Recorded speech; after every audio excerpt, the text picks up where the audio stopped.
అనకాపల్లి జిల్లా సబ్బవరం మండలం ఇరువాడ గ్రామంలో షాప్ డైరెక్టర్ పీబీవీఎస్ ఎన్ రాజు కార్యాలయంలో జరిగిన మీడియా సమావేశంలో ఆయన మాట్లాడుతూ యువతకు పెద్దపీట వేస్తున్న కూటమి ప్రభుత్వానికి విద్యాశాఖ మంత్రి నారా లోకేష్ కి ప్రత్యేక ధన్యవాదాలు తెలియజేశారు.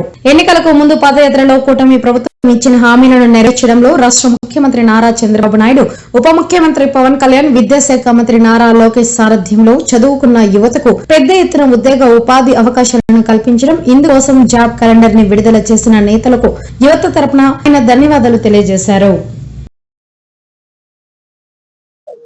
తెలుగు ప్రజలకి ఉగాది శుభాకాంక్షలు, అలాగే ముస్లిం సోదరులకి రంజాన్ శుభాకాంక్షలు. ఏదైతే లోకేష్ గారు పాదయాత్రలో జాబ్ క్యాలెండర్ ఓపెన్ చేస్తారని చెప్పారు, అలాగే ఈ ఉగాదికి యువతకి జాబ్ క్యాలెండర్ ఓపెన్ చేసి యువత అందరిలో ఉత్సాహం నిలిపారు లోకేష్ గారు. 60 ఉద్యోగాలు, అందులో ముఖ్యంగా హోంశాఖ, అలాగే గ్రూప్ 1, గ్రూప్ 2, విద్యాశాఖ అన్ని 10,060 ఉద్యోగాలు విడుదల చేశారు.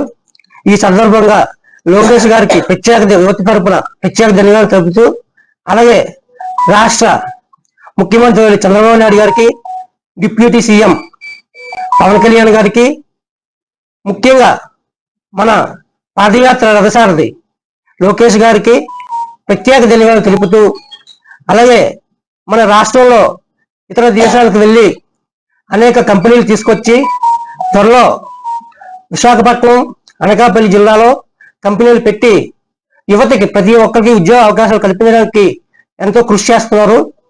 అలాగే ఈ నెల 23వ తారీఖున రేపు స్టీల్ ప్లాంట్ ఓపెనింగ్ కూడా, శంకుస్థాపన కూడా ఉంది 23 సాయంత్రం 4 గంటలకి.